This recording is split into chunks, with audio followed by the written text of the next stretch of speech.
Uma vida cheia do Espírito. Por Charles G. Finney. Capítulo 1. Poder do Alto. Peço vênia para, através desta coluna, corrigir a impressão errônea recebida por alguns dos participantes do recente concílio em Oberlin, do breve comentário que lhes fiz na manhã do sábado e, depois, no domingo. Na primeira dessas ocasiões, chamei a atenção dos presentes para a missão da Igreja, de fazer discípulos de todas as nações, de acordo com o registro de Mateus e de Lucas. Afirmei que essa incumbência foi dada por Cristo a toda a Igreja, da qual cada membro está na obrigação de fazer da conversão do mundo o trabalho a que dedique a sua vida. Levantei então duas questões. 1. De que necessitamos, para conseguir sucesso nessa obra imensa. 2. Como podemos obtê-lo? Resposta 1. Precisamos ser revestidos de poder do alto. Cristo anteriormente informara aos discípulos que, sem ele, nada podiam fazer. Quando os encarregou da conversão do mundo, acrescentou: permanecei, porém, na cidade, Jerusalém,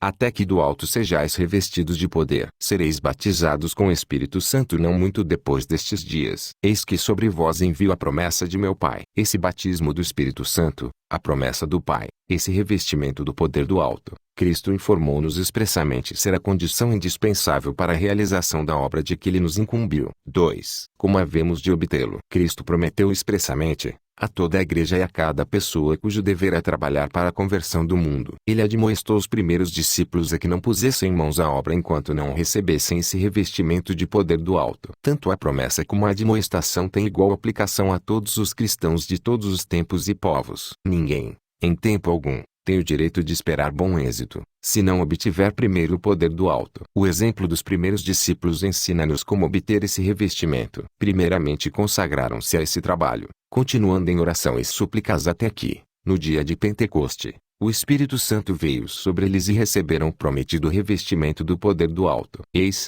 portanto, a maneira de obtê-lo. O concílio pediu-me que dissesse mais sobre o assunto, razão pela qual, no domingo, tomei por texto a declaração de Cristo, de que o Pai está mais pronto a dar o Espírito Santo àqueles que lhe pedirem, do que nós a darmos boas dádivas a nossos filhos. Disse a eles: 1. Este texto informa-nos que é sumamente fácil obter-se o Espírito Santo, ou seja, esse revestimento de poder da parte do Pai. 2. Isso se torna assunto constante de oração, todos o pedem, em todas as ocasiões. Entretanto, à vista de tanta intercessão, é relativamente pequeno o número daqueles que, efetivamente, são revestidos desse espírito do poder do alto. A lacuna não é preenchida, a falta de poder é assunto de constante reclamação. Cristo diz: todo o que pede recebe, porém não há negar que existe um grande abismo entre o pedir e o receber, o que representa a pedra de tropeço para muitos. Como, então, se explica essa discrepância? Tratei de mostrar por que muitas vezes não se recebe o revestimento. Eu disse a eles: 1. De modo geral, não estamos dispostos a ter aquilo que desejamos e pedimos. 2. Deus nos informa expressamente que, se contemplarmos a iniquidade no coração, Ele não nos ouvirá. Muitas vezes, porém, quem pede é complacente consigo mesmo. Isso é iniquidade, e Deus não o ouve. 3. É descaridoso. 4. É severo em seus julgamentos. 5. É autodependente. 6. Repele a convicção de pecado. 7. Recusa-se a fazer confissão a todas as partes envolvidas. 8. Recusa-se a fazer restituição às partes prejudicadas. 9. É cheio de preconceitos insinceros. 10. É ressentido. 11. Tem espírito de vingança. 12. Tem ambição mundana. 13. Comprometeu-se em algum ponto e não quer dar o braço a torcer. Ignora e rejeita maiores esclarecimentos. 14. Defende indevidamente os interesses de sua denominação. 15. Defende indevidamente os interesses da sua própria congregação. 16. Resiste aos ensinos do Espírito Santo. 17. Entristece o Espírito Santo com dissensão. 18. Extingue o Espírito pela persistência em justificar o mal. 19. Entristece-o pela falta de vigilância. 20. Resiste-lhe dando largas ao mau gênio. 21. É incorreto nos negócios. 22. É impaciente para esperar no Senhor. 23. É egoísta de muitas formas. 24. É negligente na vida material, no estudo, na oração. 25. Envolve-se demasiadamente com a vida material e os estudos, faltando-lhe por isso tempo para a oração. 26. Não se consagra integralmente. E 27. O último e maior motivo é a incredulidade. Pede o revestimento, sem real esperança de recebê-lo. Quem em Deus não crê, mentiroso faz. Esse, então, É o maior pecado de todos. Que insulto, que blasfêmia, acusar a Deus de mentir. Fui obrigado a concluir que, nesses e noutros pecados é que se encontra a razão de se receber tão pouco quando tanto se pede. Falei que não havia tempo para apresentar um outro lado da questão. Alguns dos irmãos perguntaram depois: qual é o outro lado? O outro lado apresenta a certeza de que receberemos o prometido revestimento de poder do alto e seremos bem-sucedidos em ganhar almas, desde que peçamos e cumpramos as condições, claramente reveladas, da oração vitoriosa. Observe-se que o que eu disse no domingo versava sobre o mesmo assunto do dia anterior e era um aditamento a ele. O mal-entendido a que fiz alusão foi o seguinte: se primeiro nos desfizermos de todos esses pecados que nos impedem de receber o revestimento, não estaremos já de posse da bênção. De que mais precisamos? Resposta: a grande diferença entre a paz e o poder do Espírito Santo na alma. Os discípulos eram cristãos antes do dia de Pentecoste e, como tais, possuíam certa medida do Espírito Santo. Forçosamente, tinham a paz resultante do perdão dos pecados e do estado de justificação, porém ainda não tinham o revestimento de poder necessário para desempenharem a obra que lhes fora atribuída. Tinham a paz que Cristo lhes dera, mas não o poder que lhes prometera. Isso pode se dar com todos os cristãos, e, a meu ver, está exatamente aí o grande erro da igreja e do ministério. Descansam na conversão e não buscam até obter esse revestimento de poder do alto. Resulta que tanto os que professam a fé não têm poder nem com Deus nem com o homem. Não são vitoriosos, nem com um nem com o outro. Agarram-se a uma esperança em Cristo, chegando mesmo a ingressar no ministério, mas deixam de parte a admoestação a que esperem até que sejam revestidos do poder do alto. Mas, traga alguém todos os dízimos e todas as ofertas ao tesouro de Deus, deponha tudo sobre o altar, nisso prove a Deus, e verificará que Deus abrirá as janelas do céu e derramará uma bênção tal que dela lhe advenha maior abastança. Capítulo 2. O que vem a ser? Os apóstolos e irmãos, no dia de Pentecoste, receberam-no. Mas o que receberam? Que poder exerceram depois daquele acontecimento? Receberam poderoso batismo do Espírito Santo, vasto incremento da iluminação divina. Esse batismo proporcionou grande diversidade de dons que foram usados para a realização da obra. Abrangia evidentemente os seguintes aspectos: o poder de uma vida santa, o poder de uma vida de abnegação. Essas manifestações hão de ter tido grande influência sobre aqueles a quem proclamavam o Evangelho. O poder da vida de quem leva a cruz, o poder de grande mansidão, que esse batismo os capacitou a evidenciar por toda parte, o poder do amor na proclamação do Evangelho, o poder de ensinar, o poder de uma fé viva e cheia de amor, o dom de línguas, maior poder para operar milagres, o dom da inspiração, ou seja, a revelação de muitas verdades que antes não reconheciam, o poder da coragem e moral para proclamar o Evangelho e cumprir as recomendações de Cristo, custasse o que custasse. Nas circunstâncias em que os discípulos se achavam, todos esses poderes eram indispensáveis para seu sucesso. Contudo, nem separadamente nem todos em conjunto constituíam aquele poder do alto que Cristo prometera, e que eles evidentemente receberam. O que manifestamente lhes sobreveio, como meio supremo e de suprema importância para o sucesso, foi o poder para vencer e convencer,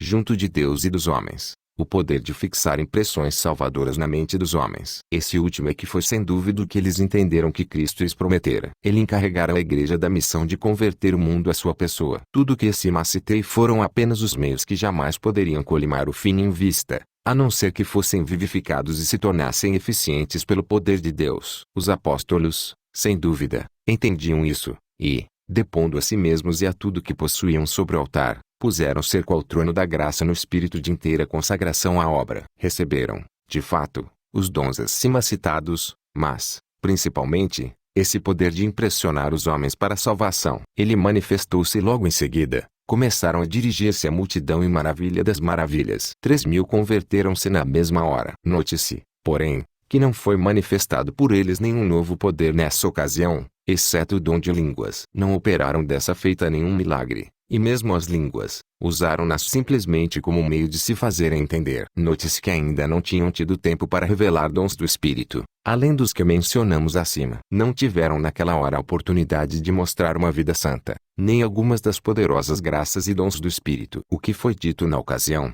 conforme o registro bíblico, não podia ter causado a impressão que causou, se não fosse dito por eles com novo poder, a fim de produzir no povo uma impressão salvadora. Não se tratava do poder da inspiração, pois estavam apenas declarando certos fatos que eram de seu conhecimento. Não foi o poder da erudição e cultura humana, pois disso tinham muito pouco. Não foi o poder da eloquência humana, pois disso também não parece ter havido muito. Foi Deus falando neles e por meio deles. Foi o poder vindo do alto. Sim, Deus neles, causando uma impressão salvadora naqueles a quem se dirigiam. Esse poder de impressionar os homens para a salvação permanecia com eles e sobre eles. Foi essa, sem dúvida, a promessa principal feita por Cristo e recebida pelos apóstolos e cristãos primitivos. Em maior ou menor medida, permanece na igreja desde então. Trata-se de um fenômeno misterioso que muitas vezes se manifesta de modo surpreendente. Às vezes uma simples frase, uma palavra, um gesto, ou mesmo um olhar, transmite esse poder de maneira vitoriosa. Para a honra exclusiva de Deus,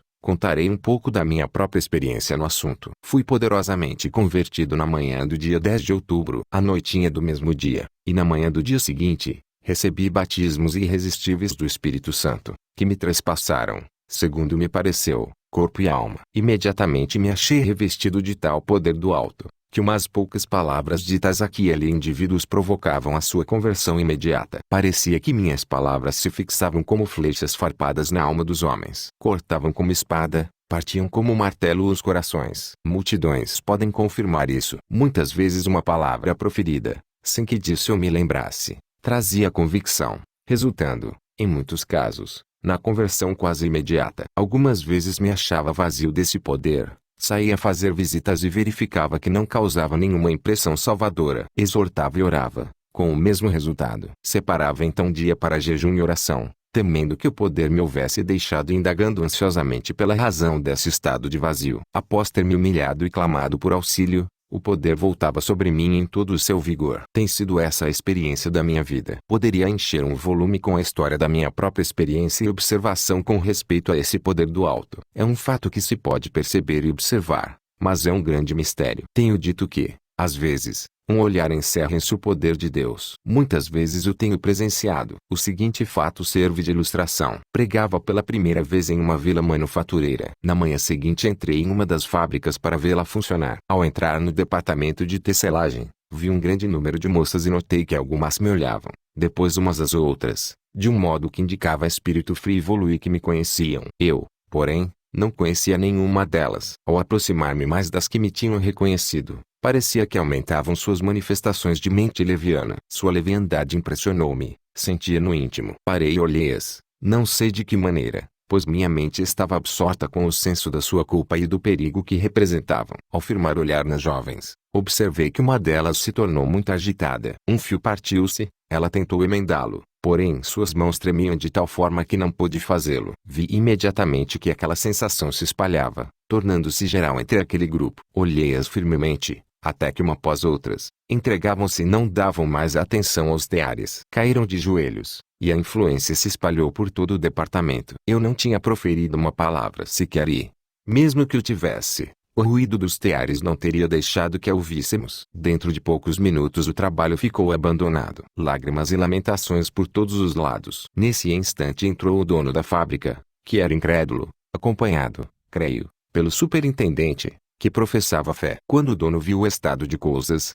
disse ao superintendente: mande parar a fábrica. E mais importante, acrescentou rapidamente, a salvação dessas almas do que o funcionamento da fábrica. Assim que cessou o troar das máquinas, o dono perguntou: como faremos? Precisamos de um lugar de reunião, onde possamos receber instrução. O superintendente respondeu: o salão de fiação serve. Os fusos foram levantados para desocupar o lugar e toda a fábrica avisada para se reunir naquele salão. Tivemos uma reunião maravilhosa. Orei com eles e dei as instruções que na ocasião eram cabíveis. A palavra foi com poder. Muitos manifestaram esperança naquele mesmo dia, e dentro de poucos dias, segundo fui informado, quase todos os trabalhadores daquele grande estabelecimento, inclusive o dono, criam em Cristo. Esse poder é uma grande maravilha. Muitas vezes já vi pessoas incapazes de suportar a palavra. As declarações mais simples e comuns cortavam os homens como espada, onde se achavam sentados, tirando-lhes a força física e tornando-os desamparados como mortos. Várias vezes já fiquei impossibilitado de levantar a voz, ou de falar em oração ou exortar a não ser de modo bem suave, sem dominar inteiramente os presentes. Não que eu pregasse de modo a aterrorizar o povo. Os mais doces sons do evangelho submergiam. Parece que às vezes esse poder permeia o ambiente das pessoas que o possuem. Muitas vezes em uma comunidade grande número de pessoas é revestido desse poder, e então toda a atmosfera do lugar parece ficar impregnada com a vida de Deus. Os estranhos que ali chegam de fora, de passagem pelo lugar, são, de repente, tomados de convicção de pecado e, em muitos casos, se convertem a Cristo. Quando os cristãos se humilham e consagram novamente a Cristo tudo o que possuem, pedindo então esse poder, recebem muitas vezes esse batismo e se tornam instrumentos da conversão de mais almas em um dia do que em toda a sua vida até então. Enquanto os crentes permanecem humildes bastante para continuar de posse desse poder, a obra da conversão prossegue até que comunidades e mesmo regiões inteiras se convertem a Cristo. O mesmo acontece com pastores. Mas este artigo já está bastante longo. Se me permitirem, terei mais que dizer sobre o assunto. Capítulo 3. O revestimento do Espírito. Depois da publicação pelo Independente do meu artigo O Poder do Alto, fiquei detido por prolongada enfermidade. Nesse ínterim recebi inúmeras cartas indagando sobre o assunto. Focalizam de modo geral 3 questões em particular. 1. Pedem novas ilustrações da manifestação desse poder. 2. Indagam, quem tem o direito de esperar semelhante revestimento. 3. De que modo ou em que condições pode ser alcançado. Não me sendo possível responder pessoalmente às cartas, pretendo, com o vosso consentimento, e se a minha saúde continuar a melhorar, atendê-las através de breves artigos nesta coluna. Desta feita relatarei outra manifestação do poder do alto, conforme eu mesmo presenciei. Pouco tempo depois de ter sido licenciado para pregar, fui a uma reunião do país onde eu era completamente estranho. Fui a pedido de uma sociedade missionária feminina, localizada no condado de Oneida, estado de Nova York. Foi, se não me engano, em princípios de maio que visitei a vila de Antuérpia, na parte norte do condado de Jefferson. Fiquei no hotel da vila, e ali soube que, na ocasião, não se realizavam reuniões religiosas no lugar. Havia um salão de cultos, mas estava fechado. Mediante esforços pessoais, consegui reunir poucas pessoas na sala da residência de uma senhora crente e preguei-lhes a palavra na noite após a minha chegada. Ao andar pela vila, fiquei horrorizado com a linguagem blasfema que ouvia entre os homens por toda parte. Consegui licença para pregar no prédio da escola no domingo seguinte, porém antes que chegasse o domingo sentia-me desanimado, e quase aterrorizado, em virtude do estado em que se encontrava aquela comunidade. No sábado, o Senhor trouxe ao meu coração as seguintes palavras, dirigidas a Paulo pelo Senhor Jesus, Atos 18:9 a 10, não temas, mas fale e não te cales, porque eu sou contigo, e ninguém lançará mão de ti para te fazer mal, pois tenho muito povo nesta cidade. Isso acalmou por completo os meus temores, mas o meu coração estava cheio de ansiedade pelo povo. Na manhã de domingo levantei-me cedo e me refugiei em um bosque fora da vila, a fim de derramar o coração diante de Deus suplicando-lhe uma bênção sobre os trabalhos do dia. Não pude exprimir em palavras a angústia da minha alma, mas lutei com gemidos e, creio, muitas lágrimas, durante 1 ou 2 horas, sem encontrar alívio. Voltei para o meu quarto no hotel, mas quase em seguida fui de novo para o bosque. Fiz isso por 3 vezes. Da última vez obtive completo alívio. Já na hora da reunião, fui para a escola e encontrei-a completamente lotada. Tirei minha pequena Bíblia do bolso e li este texto. Deus amou o mundo de tal maneira que deu o seu Filho unigênito, para que todo aquele que nele crê não pereça, mas tenha vida eterna. Expus a bondade de Deus em contraste com a maneira pela qual ele é tratado por aqueles que amou e aos quais deu seu Filho. Argui os meus ouvintes pelas suas blasfêmias, e, reconhecendo entre eles vários cujas pragas eu ouvira pessoalmente, com o coração cheio de ardor e com lágrimas nos olhos apontei-os, dizendo, ouvi esses homens rogarem de Deus pragas sobre seus companheiros. A palavra teve efeito poderoso. Ninguém pareceu ofender-se, porém quase todos ficaram grandemente esternecidos. Terminado o culto, o bondoso dono, o Sr. Copeland, levantou-se e disse que à tarde abriria a casa de oração. Assim fez, e a casa esteve repleta, e, como pela manhã, a palavra operou com muito poder. Assim começou poderoso avivamento na vila, o qual, pouco depois, espalhou-se em todas as direções. Creio que foi no segundo domingo depois desse, que, ao descer do púlpito à tarde, um senhor de idade me procurou e disse, o senhor não poderia pregar em nossa localidade. Nunca tivemos ali reuniões religiosas. Informei-me da direção e da distância, e combinei de pregar lá na tarde seguinte, segunda-feira, às 5 horas, na escola. No domingo eu pregara 3 vezes na vila e assistir a 2 reuniões de oração. Na segunda-feira fui a pé cumprir esse compromisso. Fazia bastante calor, e antes de chegar, comecei a sentir-me fraco para andar e com grande desalento de espírito. Sentei-me debaixo de uma sombra, à beira do caminho, sentindo-me fraco para chegar ao destino e, mesmo que chegasse, desanimado para abrir a boca diante do povo. Quando enfim cheguei, encontrei a casa repleta. Comecei em seguida ao culto, anunciando um hino. Tentaram cantar, porém a terrível desarmonia causou-me verdadeira angústia. Inclinei-me para a frente, com os cotovelos apoiados nos joelhos e as mãos sobre os ouvidos, e ainda sacudi a cabeça, procurando excluir a dissonância que, mesmo assim, a custo suportei. Quando pararam de cantar, lancei-me de joelhos, em estado de quase desespero. Até esse momento não tinha nenhuma ideia de que texto usaria na pregação. Ao levantar-me da oração, o Senhor me deu este: levantai-vos, e saí deste lugar, porque o Senhor há de destruir a cidade. Falei ao povo, o mais aproximadamente que pude recordar, onde se encontrava o texto na Bíblia, e prossegui contando-lhes da destruição de Sodoma. Esbocei a história de Abrão e Ló, de seus tratos um com o outro, de como Abraão orou por Sodoma, de Ló, o único homem piedoso achado na cidade. Enquanto isso, notei que a fisionomia dos presentes demonstrava que estavam muito zangados comigo, assumiam o mesmo aspecto ameaçador, e alguns dos homens perto de mim pareciam que iam me bater. Eu não entendia isso, pois estava apenas dando, e isso com grande liberdade de espírito, alguns esboços interessantes da história bíblica. Assim que terminei o esboço histórico, voltei-me ao povo e disse-lhes que eu entendia que nunca tinham tido reuniões religiosas naquela vizinhança. Aplicando esse fato, golpeei-os com toda a força com a espada do espírito. A partir desse momento a seriedade do ambiente foi aumentando rapidamente. Daí a pouco pareceu cair sobre a congregação um choque instantâneo. Não posso descrever a sensação que tive, nem a que se manifestava na congregação, mas parecia que palavra, literalmente, cortava como espada. O poder do alto veio sobre eles numa torrente tal, que caíam dos bancos em todas as direções. Dentro de um minuto em quase toda a congregação estavam, ou de joelhos, prostrados no chão, ou em alguma posição de humildade diante de Deus. Cada qual clamava ou gemia rogando a misericórdia divina para a sua alma. Não davam mais atenção a mim ou à minha pregação. Procurei ganhar a sua atenção,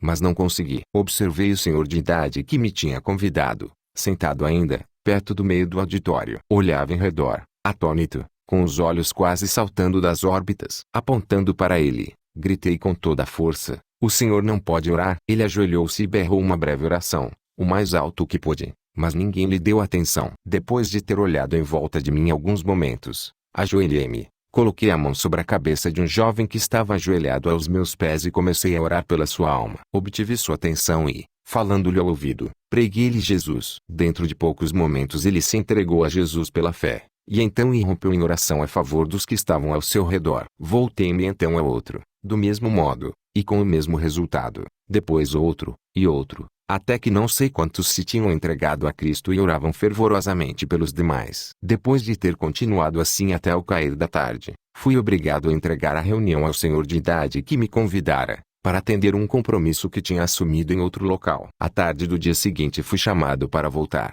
pois não tinham conseguido dispersar a reunião. Tiveram que deixar a casa da escola para dar lugar às aulas, mas transferiram-se para uma residência próxima, onde encontrei uma porção de pessoas que ainda estavam demasiadamente ansiosas e oprimidas pela convicção de pecados. Por isso não podiam voltar para casa. Foram logo acalmadas pela palavra de Deus, e creio que todas obtiveram a esperança em Cristo antes de ir para casa. Nota: eu era totalmente estranho naquele lugar. Nunca o tinha visto nem dele ouvira falar, conforme relatei. Mas agora, na segunda visita, fiquei sabendo que o lugar era chamado de Sodoma, por causa da sua impiedade, e que o senhor de idade que me convidara era chamado de Ló pelo fato de ser a única pessoa do lugar que professava religião. Dessa maneira o avivamento irrompeu nessa região. Faz muitos anos que não volto lá, mas em 1856, me parece, quando fazia um trabalho em Siracusa, Nova York, fui apresentado a um ministro de Cristo do condado de São Lourenço, de nome Cross. Ele me disse: Senhor Finney, o senhor não me conhece, mas lembra-se de ter pregado num lugar chamado Sodoma. Jamais me esquecerei, respondi. Pois eu era jovem nessa ocasião, disse ele, e me converti naquela reunião. Ele ainda vive, é pastor de uma das igrejas daquele condado, e é pai do superintendente do nosso departamento preparatório. Os que moram na região testificam dos resultados permanentes daquele abençoado avivamento. O que pude descrever em palavras dá apenas uma pálida ideia daquela extraordinária manifestação do poder do alto que acompanhou a pregação da palavra. Capítulo 4. Revestimento do poder do alto. Neste artigo pretendo estudar as condições sob as quais podemos obter o revestimento de poder. Tomemos informações nas Escrituras. Não pretendo encher este jornal de citações da Bíblia, mas simplesmente registrar alguns fatos que serão logo reconhecidos por todos os leitores das Escrituras. Se os leitores do presente artigo quiserem conhecer, no último capítulo de Mateus e de Lucas, a incumbência que Cristo deu aos discípulos, e, ainda, os 2 primeiros capítulos de Atos dos Apóstolos, estarão prontos para apreciar o que vou dizer neste artigo. 1.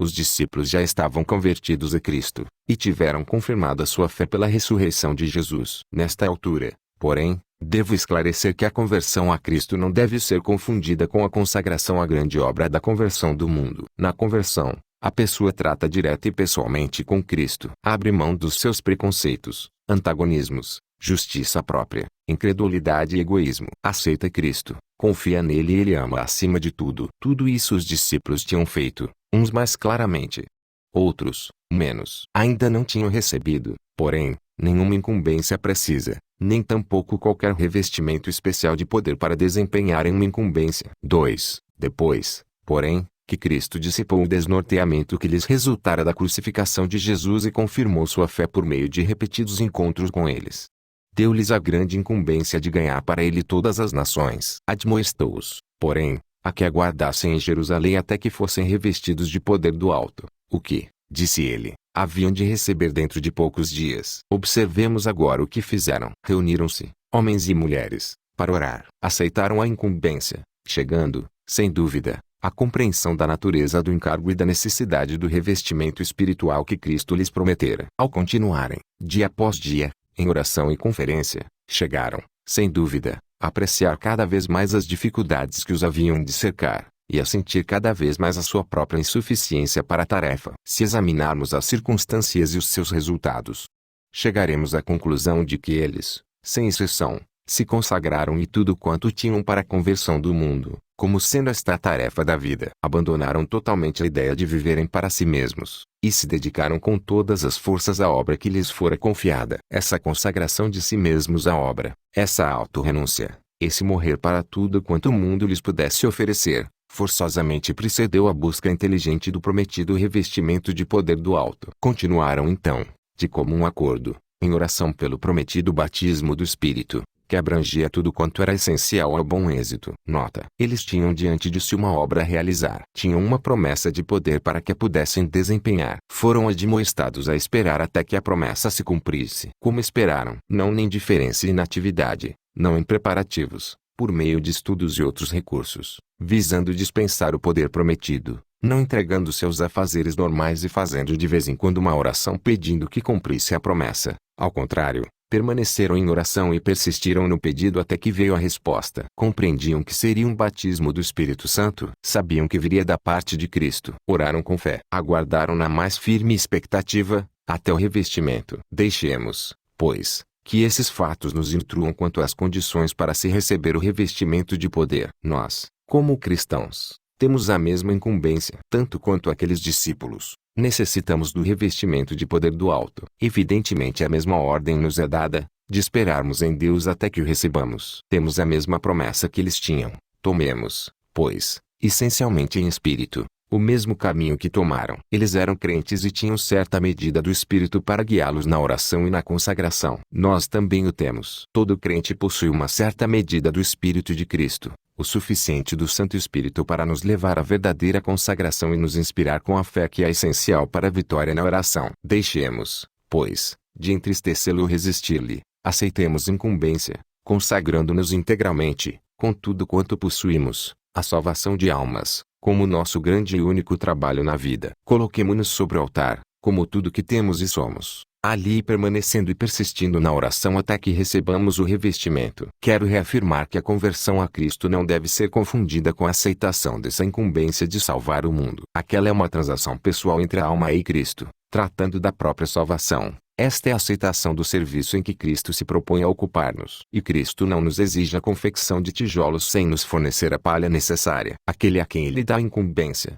dá também a admoestação e a promessa. Se de coração aceitarmos o serviço, crermos na promessa e atendermos à admoestação a que esperemos no Senhor até que a nossa força seja renovada, havemos de receber o revestimento. É da mais absoluta importância que compreendamos que cada crente individualmente recebe de Cristo o encargo de conquistar o mundo. Todos nós temos sobre os ombros a grande responsabilidade de ganhar para Cristo o maior número possível de almas. É esse o grande privilégio e dever de todos os discípulos de Cristo. Há vários setores nesse trabalho, mas para todos eles podemos e devemos possuir poder, para que, quer preguemos ou oremos, escrevamos ou publiquemos, negociemos, viajemos, cuidemos de crianças ou administremos o governo do Estado, seja qual for a nossa ocupação, toda a nossa vida e influência sejam repletas desse poder. Cristo declara: quem crer em mim, como diz a Escritura, do seu interior fluirão rios de água viva, quer dizer, que dele procederá uma influência cristã, tendo em si o fator do poder para levar a impressão da verdade de Cristo ao coração dos homens. A grande carência da igreja atualmente é,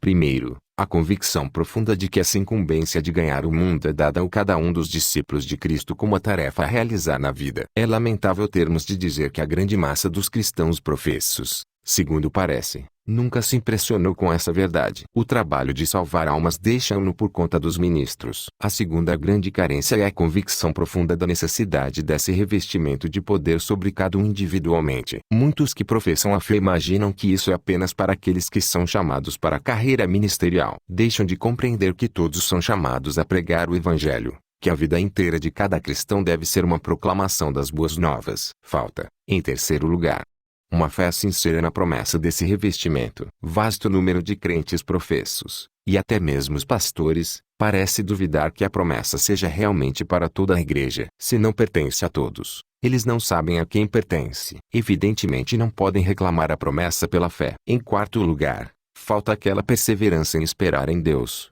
que as Escrituras recomendam. Desfalecem antes de obter a vitória, e, por conseguinte, deixam de receber o revestimento. Multidões, ao que parece, satisfazem-se com a esperança da vida eterna. Nunca deixam para trás a questão da própria salvação, entregue a Cristo como assunto liquidado. Não aceitam a grande incumbência de trabalhar para a salvação de outros, porque a sua fé é tão fraca que não abandonam confiantemente nas mãos de Cristo a questão da própria salvação. Até mesmo ministros do Evangelho, segundo tenho observado, estão no mesmo caso e cocheando do mesmo modo, incapazes de se entregarem completamente ao trabalho de salvar outros, porque, até certo ponto, estão inseguros quanto à própria salvação. É simplesmente espantoso a que ponto a igreja tem praticamente perdido de vista a necessidade desse revestimento de poder. Quase todos afirmam que somos dependentes do Espírito Santo, porém essa dependência é muito pouco apreciada. Crentes e até mesmo pastores põem-se a trabalhar sem ele. Lastimo ser obrigado a dizer que as fileiras do ministério,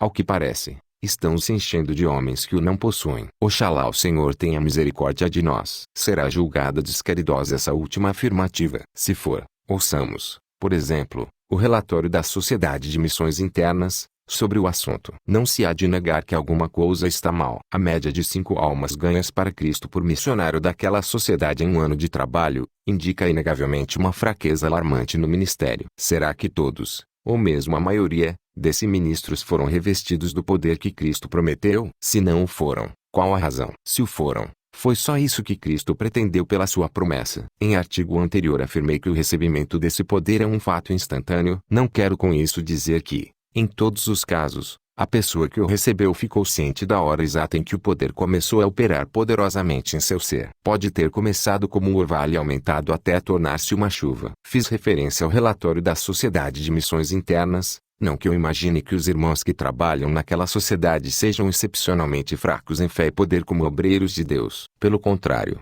baseado no meu conhecimento pessoal de alguns deles, considero-os entre os mais consagrados e abnegados obreiros da causa de Deus. Esse fato ilustra a assustadora fraqueza que existe em todos os ramos da igreja, tanto o clero como os leigos. Então não somos fracos.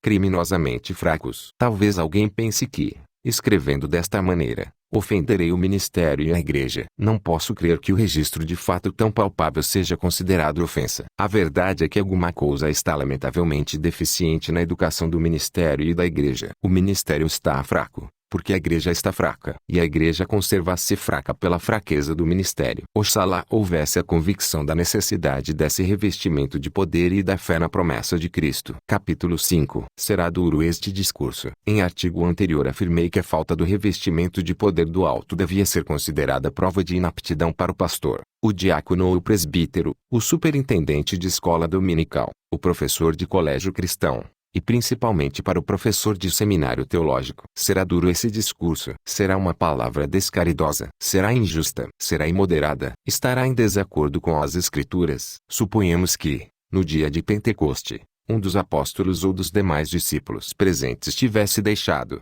por apatia, egoísmo, incredulidade, indolência ou ignorância, de obter esse revestimento de poder. Seria então descaridoso, injusto, imoderado ou antibíblico, que ele fosse tido por inapto para a obra da qual Cristo os encarregara. Cristo lhes dissera expressamente que, sem esse revestimento, nada podiam fazer. Tinha-lhes recomendado taxativamente que não o tentassem com as próprias forças, mas que esperassem em Jerusalém até receber o necessário poder do alto. Prometera, com igual clareza, que, se permanecessem conforme a sua recomendação, haviam de recebê-lo dentro de poucos dias. Evidentemente entenderam a recomendação no sentido de esperarem continuamente no Senhor em oração e suplicar pela benção. Ora, suponhamos que algum deles se ausentasse, para cuidar de seus negócios, contando com a soberania de Deus para outorgar-lhe esse poder. Fatalmente teria ficado inapto para o trabalho, e se assim fosse considerado pelos irmãos e companheiros que obtiveram o poder, teria isso sido descaridoso, injusto ou em desacordo com as Escrituras. E não é verdade,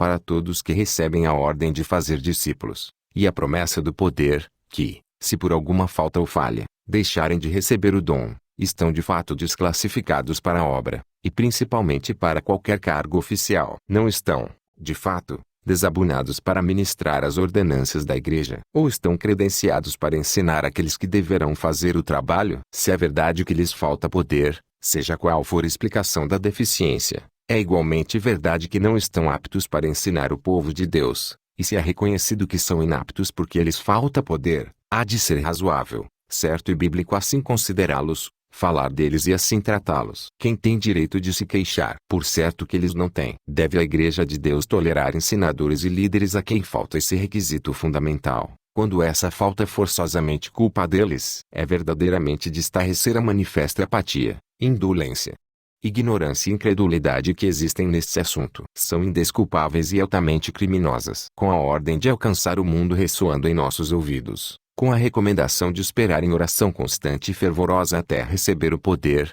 com a promessa, feita pelo Salvador, e a nós estendida, oferecendo toda a ajuda de que precisamos, que desculpa podemos dar por estarmos incapacitados para essa grande obra? Que tremenda responsabilidade pesa sobre nós, sobre toda a igreja, sobre cada crente. Poderíamos perguntar, como é possível, em tais circunstâncias, a apatia, a indolência comum e fatal negligência? Se algum dos primitivos cristãos a quem foi dada essa ordem deixasse de receber o poder, não o teríamos por grandemente culpado? Pois se neles a falha seria pecado, quanto mais em nós, com toda a luz da história e dos fatos nos cercando, luz que eles não possuíam. Alguns pastores e muitos crentes tratam este assunto como se devesse ficar a cuidado da soberania de Deus, sem nenhum esforço persistente para se obter o revestimento. Era assim que os primeiros cristãos entendiam e tratavam do assunto. Em absoluto, não descansaram enquanto o batismo de poder não veio sobre eles. Certa vez ouvi um pastor pregando sobre o batismo do Espírito Santo. Ele tratou como realidade,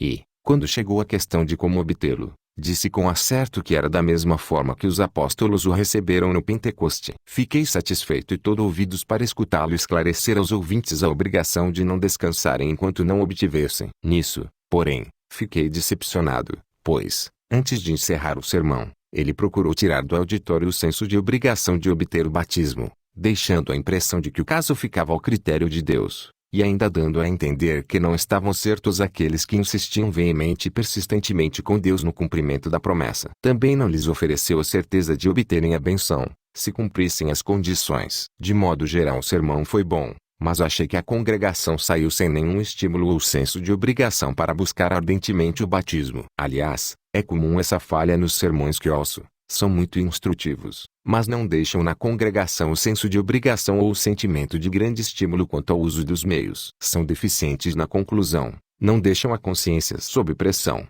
nem a mente sob o estímulo de esperança. A doutrina muitas vezes é boa, porém falta o "e daí?". Parece que muitos pastores e crentes professos ficam tecendo teorias, criticando e procurando justificar sua própria negligência. Assim não fizeram os apóstolos e demais cristãos. Não era uma questão que procuravam alcançar pelo intelecto antes de abraçá-la com o coração. Era para eles, como devia ser para nós, uma questão de fé em uma promessa. Encontro muitas pessoas procurando aprender pelo intelecto e resolver teoricamente questões de pura experiência. Apoquentam-se com esforços para compreender intelectualmente aquilo que deve ser recebido como experiência consciente pela fé. Há necessidade de uma grande reforma na igreja quanto a este ponto em particular. As igrejas devem acordar para os fatos, assumir uma nova posição, uma atitude firme no tocante às qualidades dos pastores e oficiais. Devem recusar-se a aceitar como pastor um homem cujas qualidades para o cargo não estão inteiramente satisfeitas. Tem o que mais tiver a recomendá-lo, mas se os seus antecedentes não comprovam que ele possui esse revestimento de poder para ganhar almas para Cristo,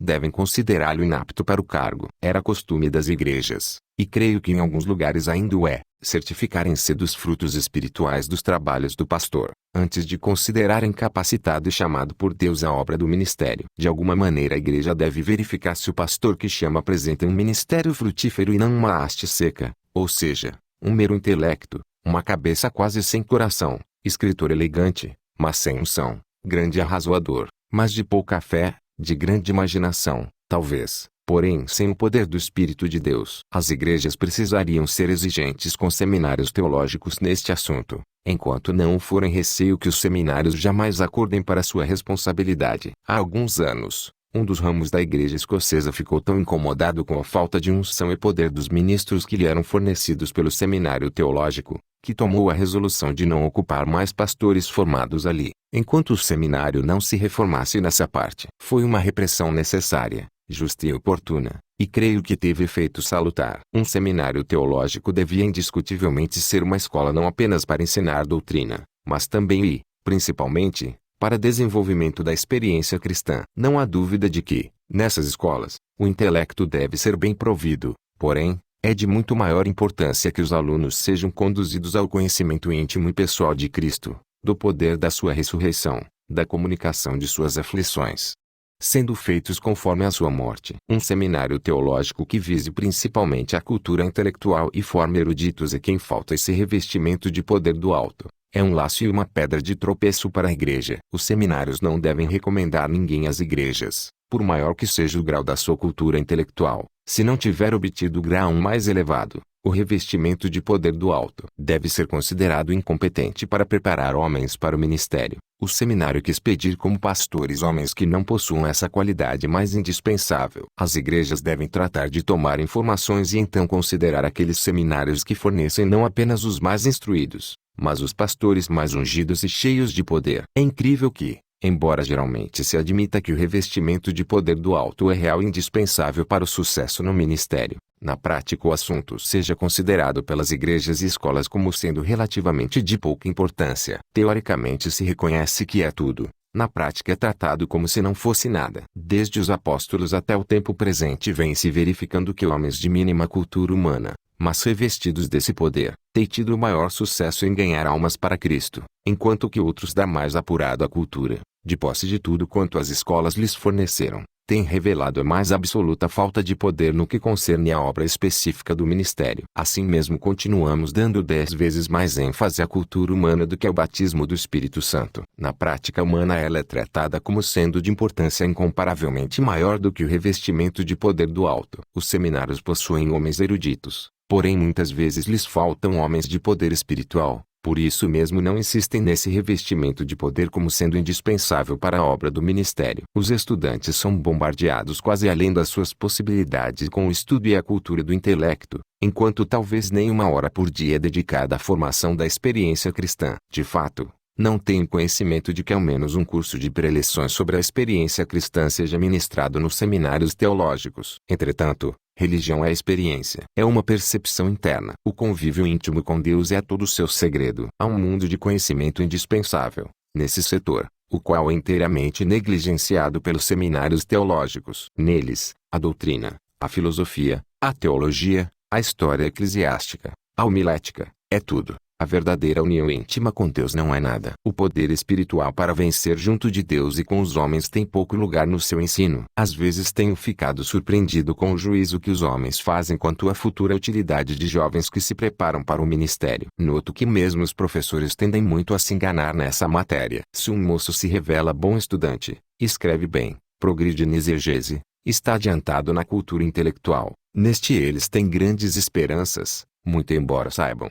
em muitos casos, que o jovem não sabe orar, e não tem unção, não tem poder na oração, não tem espírito de lutar, agonizar na intercessão e vencer com Deus. Contudo esperam que ele, por causa da sua cultura, faça sucesso no ministério e seja muito útil. De minha parte não deposito tal esperança nessa classe de homens. Tenho incomparavelmente maior esperança na utilidade do homem que, a qualquer custo, mantém sua comunhão diária com Deus, que almeja e luta por maiores alturas espirituais possíveis, que faz questão de não viver sem a vitória diária na oração ou sem o revestimento do poder do alto. As igrejas, os presbíteros, as associações e quem quer que autorize jovens para o ministério, são frequentemente muito faltosos nesse sentido. Gastam horas informando-se da cultura intelectual dos candidatos, porém mal se ocupam alguns minutos em verificar a cultura do seu coração, o que sabem do poder de Cristo para salvar do pecado, o que conhecem do poder da oração e até que ponto estão revestidos de poder do alto para ganhar almas para Cristo. Nessas ocasiões,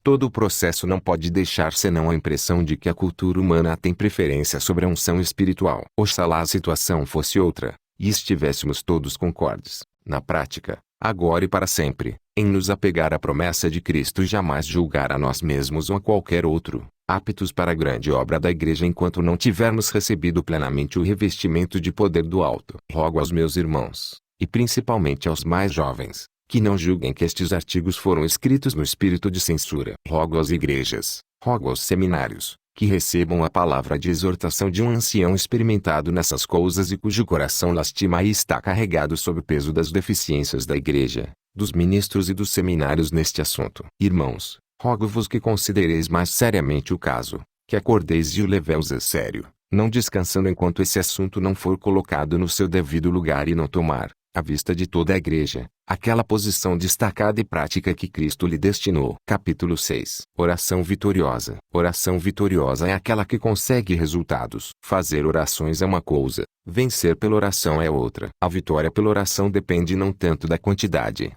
como da qualidade. A melhor introdução que tenho para este assunto é um fato da minha experiência anterior à minha conversão. Relato-o porque temo que tais experiências sejam muito comuns entre incrédulos. Ao que me lembro, eu nunca assistira a uma reunião de oração antes de começar o curso de Direito. Então, pela primeira vez, passei a morar nas proximidades de um local onde havia reunião de oração todas as semanas. Eu não tinha muita oportunidade para conhecer, ver ou ouvir religião. Por isso tinha opinião formada a respeito, em parte por curiosidade e em parte por certo desassossego de espírito, difícil de definir. Comecei a frequentar a tal reunião de oração. Nesse mesmo tempo comprei minha primeira Bíblia e comecei a lê-la. Escutava as orações que eram feitas naquelas reuniões, com a máxima atenção que eu poderia prestar a orações tão frias e formais. Cada um pedia o dom e o derramamento do Espírito Santo. Tanto nas orações como nos comentários que de vez em quando faziam, confessavam que não conseguiam ser atendidos por Deus. Isso, aliás, era patente, e por pouco que não fez de mim um cético. Vendo-me com tanta frequência na reunião, o dirigente, certo dia, perguntou-me se eu não desejava que orassem por mim. Respondi que não, acrescentando: com certeza eu preciso de oração, mas as suas orações não são atendidas. Os senhores mesmos o confessam. Manifestei então o meu espanto com esse estado de coisas, em vista do que a Bíblia diz das vitórias da oração. De fato, durante algum tempo fiquei grandemente perplexo e em dúvida diante dos ensinos de Cristo sobre a oração, em confronto com aquilo que eu presenciava, semana após semana, na reunião de oração. Seria Cristo realmente um ensinador divino? Teria ele de fato ensinado o que os evangelhos lhe atribuíam? Devia ser tomado ao pé da letra. Seria verdade que a oração tinha valor para conseguir bênçãos da parte de Deus? Se era verdade, como explicar isto que eu presenciava semana após semana e mês após mês nessa reunião de oração? Esses homens seriam crentes de fato. O que eu ali ouvia seria realmente oração. no sentido bíblico. Seria a oração que Cristo tinha prometido atender? Aí encontrei a solução. Convenci-me de que eles estavam iludidos, que não obtinham vitórias porque não tinham nenhum direito a isso, pois não atendiam às condições que Deus determinou para que lhe ouvisse a oração. Ao contrário, as orações deles eram justamente as do tipo que Deus prometera não atender. Evidentemente não percebiam que estavam correndo perigo de ir orando daquele modo até caírem no ceticismo quanto ao valor da oração. Lendo a Bíblia, observei as seguintes condições estabelecidas. 1. Fé que Deus atende a oração. Isso, evidentemente, importa na esperança de recebermos aquilo que pedimos. 2. Pedir de acordo com a vontade de Deus. Isso claramente implica em pedir-lhe só as coisas que Deus está pronto a conceder, mas também pedir-lhe num espírito que ele possa aceitar. Temo que seja comum crentes deixarem de levar em conta o estado de espírito que Deus exige deles como condição para atender às suas orações. Por exemplo, no Pai Nosso, o pedido, venha o teu reino requer, evidentemente, sinceridade para que tenha valor para Deus. Mas a sinceridade na apresentação desse pedido implica na consagração integral do coração e da vida de quem pede. Para a consolidação desse reino, implica em dedicar,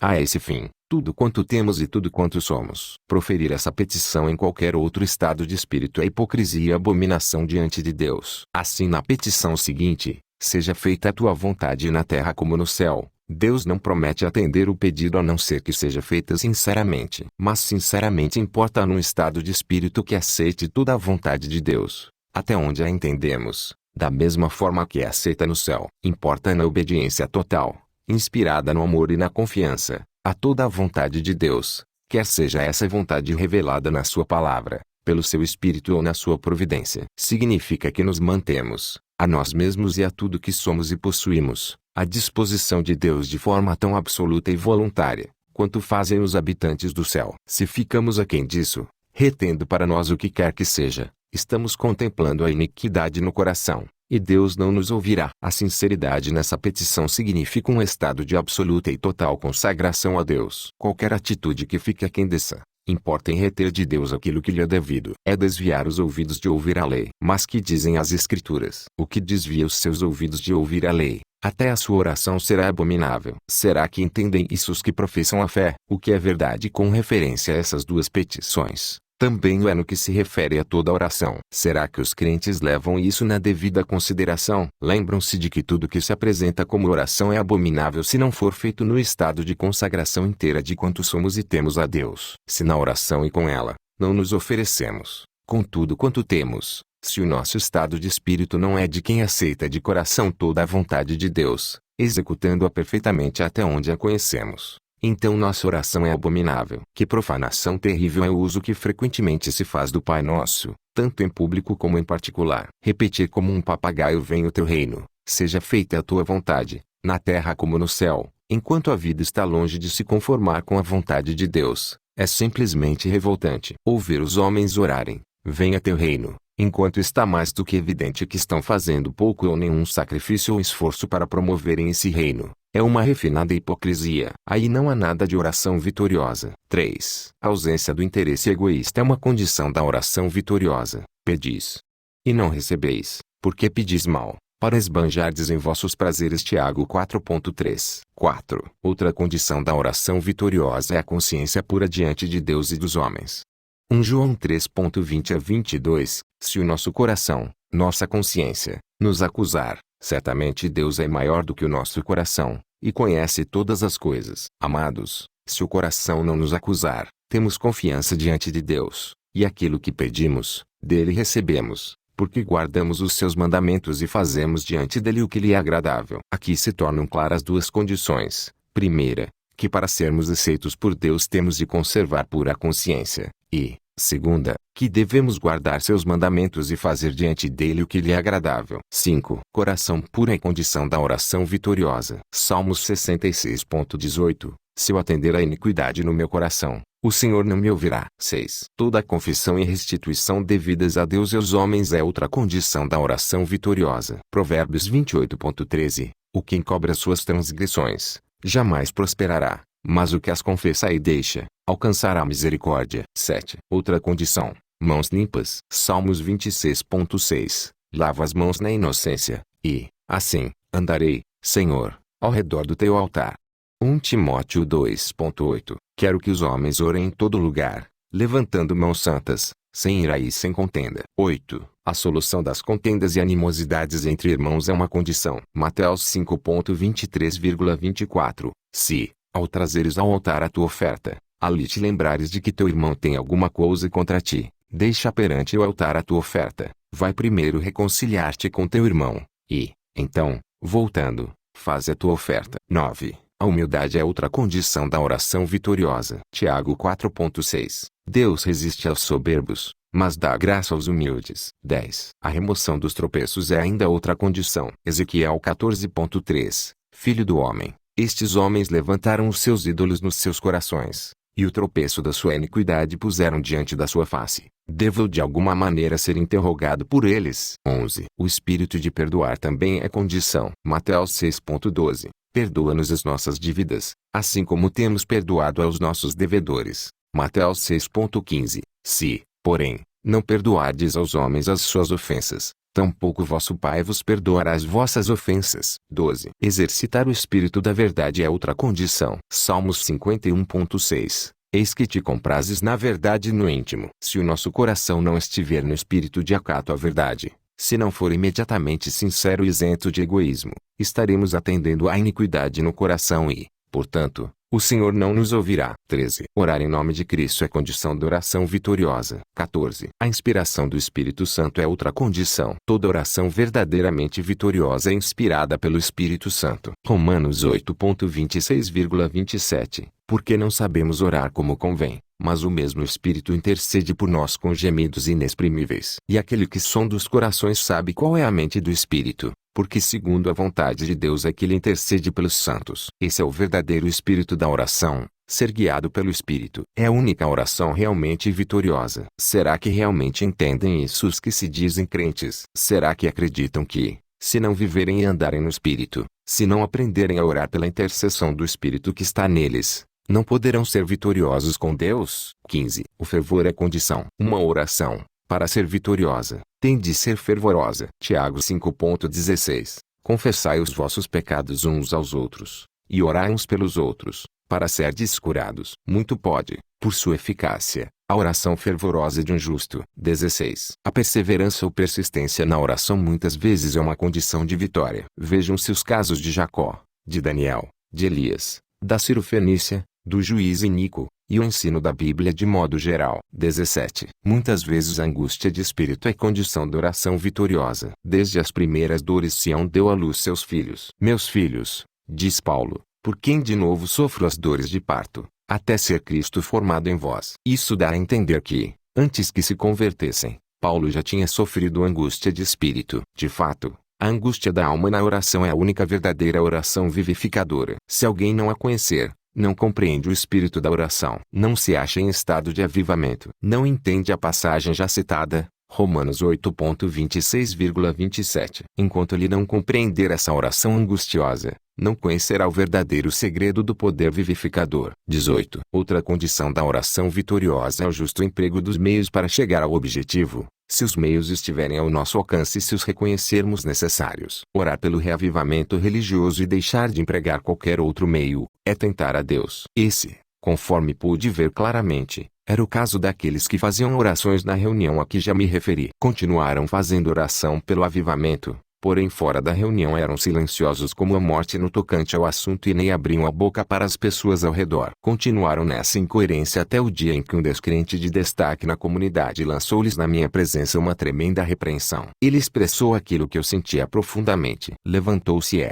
com a maior solenidade e com lágrimas, disse: povo crente, que é que vocês querem dizer? Oram sempre, nestas reuniões, pedindo um reavivamento. Muitas vezes exortam uns aos outros a que despertem e usem meios para promover um avivamento. Afirmam uns aos outros, e também a nós que somos descrentes, que estamos caminhando para o inferno, e acredito que seja verdade. Insistem também em dizer que, se vocês mesmos despertassem, usando os meios apropriados, haveria um avivamento, e nos converteríamos. Falam-nos do nosso grande amigo, e de que nossas almas valem mais do que todos os mundos. Entretanto, prosseguem nas suas ocupações relativamente triviais e não lançam mão desses meios. Não temos avivamento e nossas almas não são salvas. Nessa altura não teve mais palavras, Sentou-se, soluçando. Nunca me esquecerei como a reprimenda calou profundamente naquela reunião de oração. Fez-lhes bem, pois não demorou que as pessoas ali presentes se prostrassem, e tivemos um reavivamento. Estive presente na primeira reunião em que se manifestou o espírito de avivamento. E que transformação se verificou no tom das suas orações,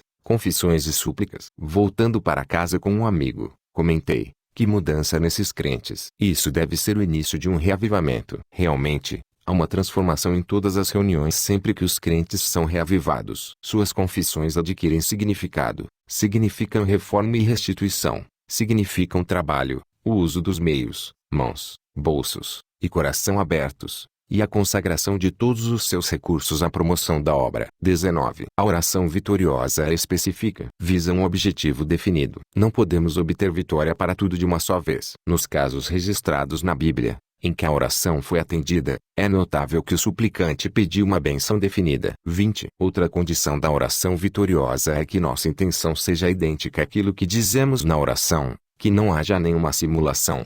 Em resumo, que sejamos sinceros como crianças, falando do coração, nem mais nem menos do que aquilo que queremos dizer, que sentimos e cremos. 21. Outra condição da oração vitoriosa é um estado de espírito que presume a fidelidade de Deus a todas as suas promessas. 22. Mas uma condição é que, além de orar no Espírito Santo, sejamos sóbrios e vigiemos em oração. Com isso me refiro à vigilância contra tudo quanto possa apagar ou entristecer o Espírito de Deus em nosso coração. Também me refiro à vigilância pela resposta, em estado de espírito que usará diligentemente todos os meios necessários, a qualquer custo, com instância sobre instância. Quando estiver bem lavrado o terreno pouso no coração dos crentes e quando tiverem confessado e feito restituição, desde que o trabalho seja completo e honesto, cumprirão natural e inevitavelmente as condições, e obterão a vitória na oração. O que precisa ser muito bem compreendido é que os demais não obterão. Aquilo que comumente ouvimos em reuniões de oração e de conferência não é oração vitoriosa. É muitas vezes de estarrecer e de se lastimar,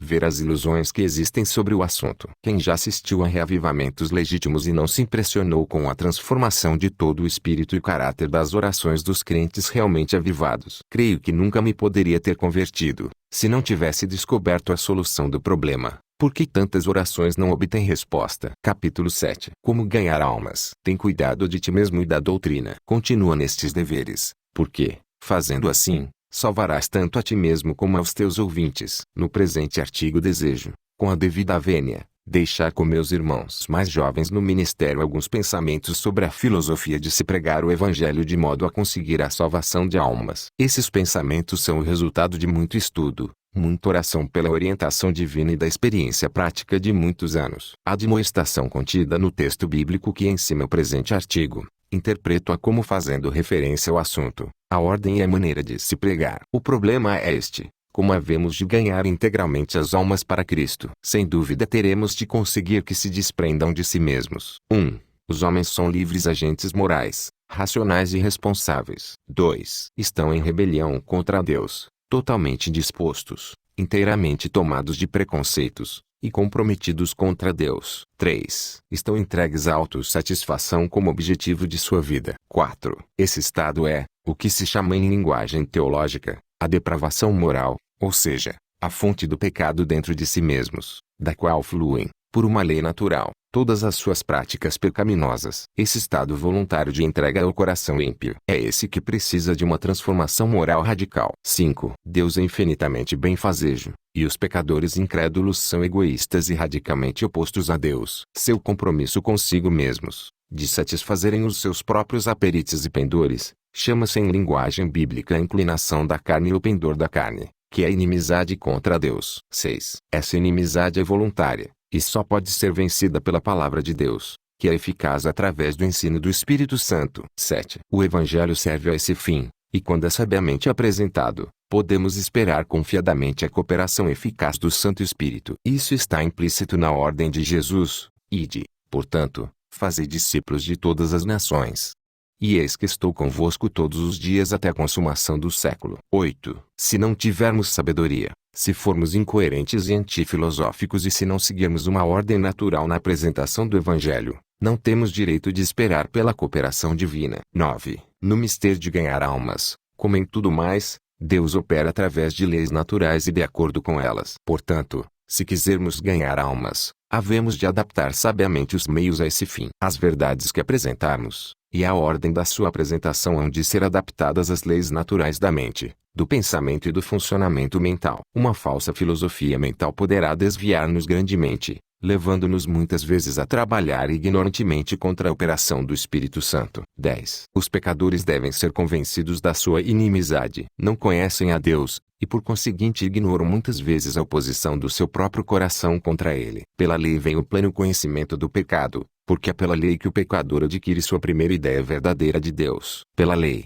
ele primeiro aprende que Deus é perfeitamente bom e oposto a todo o egoísmo. Essa lei, pois, deve ser exposta em toda sua majestade contra o egoísmo e a inimizade do pecador. 11. Essa lei leva consigo a convicção irresistível da sua justiça, da qual nenhum agente moral pode duvidar. 12. Todos os homens sabem que cometeram pecado, porém nem todos estão convictos, nem da culpabilidade, nem das más consequências que o pecado merece. Na sua maioria são descuidados, não sentem o fardo do pecado nem os horrores e terrores do remorso, não têm senso de condenação nem de estarem perdidos. 13. Sem convicção, porém, não podem entender nem apreciar a salvação do Evangelho. Ninguém pode inteligentemente de coração pedir ou aceitar perdão enquanto não percebe como é real e justa a sua condenação. 14. É absurdo, portanto, supor que um pecador indiferente, sem convicção de seu pecado, possa aceitar inteligente e reconhecidamente perdão que o Evangelho oferece, enquanto não aceitar a justiça de Deus em condená-lo. A conversão a Cristo é uma transformação inteligente. Por isso a convicção do merecimento da condenação tem que preceder a aceitação da misericórdia,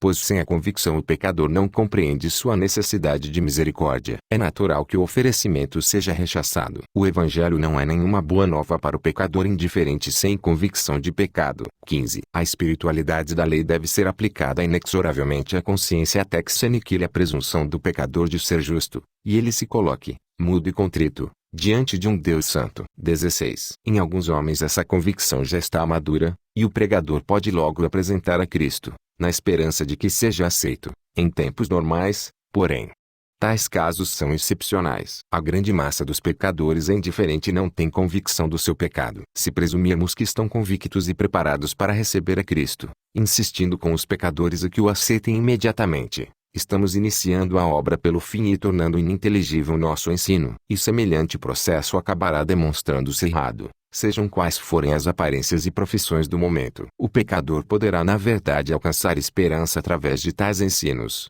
mas, a não ser que o Espírito Santo supra algo que o pregador deixou de fornecer, verificar-se-á a falsa esperança. É mister que sejam apresentados todos os zelos essenciais da verdade. 17. Depois que a lei tiver feito sua obra, aniquilando a presunção do pecador quanto à sua justiça e deixando sem outro recurso senão a aceitação da misericórdia, deve-se levar o pecador a compreender a situação delicada e o perigo de se dispensar a execução da penalidade quando foi transgredido o preceito da lei. 18. Precisamente nesta altura deve-se levar o pecador a compreender que ele não deve concluir, com base na benevolência de Deus, que este pode com justiça perdoá-lo. Ao contrário, a não ser que a justiça pública seja satisfeita, a lei de benevolência universal proíbe o perdão dos pecados. Se não for levada em consideração a justiça pública no exercício da misericórdia, o bem público será sacrificado em benefício do indivíduo. Isso, Deus jamais fará. 19. Esse ensino obrigará o pecador a procurar alguma forma de satisfazer a justiça pública. 20. Apresentamos-lhe agora a obra expiatória de Cristo como fato revelado,